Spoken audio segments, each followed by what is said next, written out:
के तिहार है। राखी के तिहार, राखी के तिहार, भाई बहिनी के प्यार है।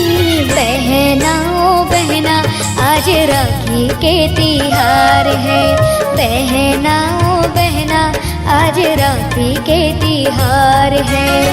राखी के तिहार भाई, राखी के तिहार भाई बहिनी के प्यार है।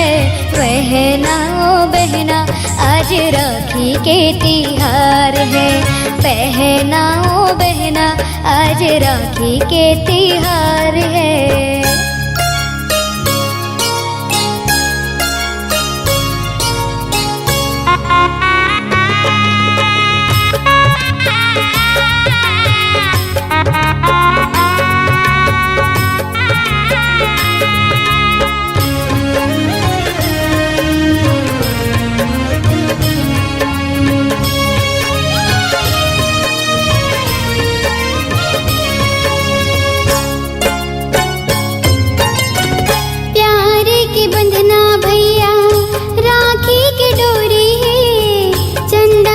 राजा भैया लाखों ममोरे हैं।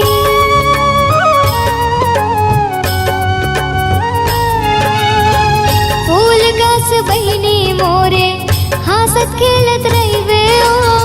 झन गिरे आंसू तोरे सदा खुश रहिवे ओ।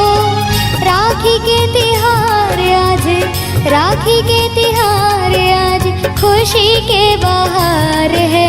बहना ओ बहना आज राखी के तिहार है। बहना ओ बहना आज राखी के तिहार है। राखी के तिहार, राखी के तिहार, भाई बहिनी के प्यार है। भैया मोरे भैया आज राखी के तिहार है। बहना ओ बहना आज राखी के तिहार है।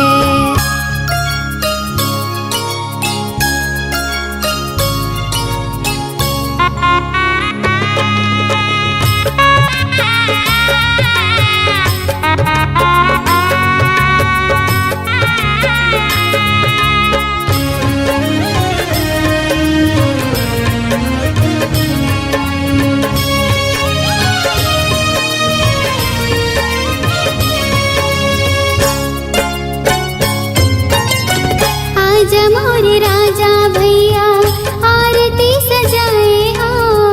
रोली चंदन टीका भैया तोरे बर लाए हो।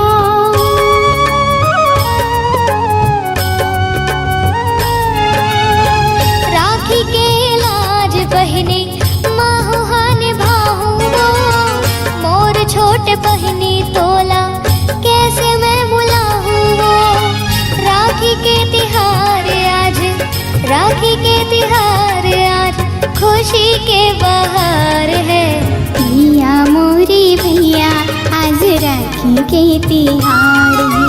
भैया मोरे भैया आज राखी के तिहार है।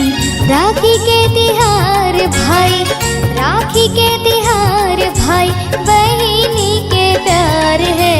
भैया मोरे भैया आज राखी के तिहार है। बहना ओ बहना आज राखी के तिहार है। भैया मोरे भैया आज राखी के तिहार है। बहना ओ बहना आज राखी के तिहार है। भैया मोरे भैया आज राखी के तिहार।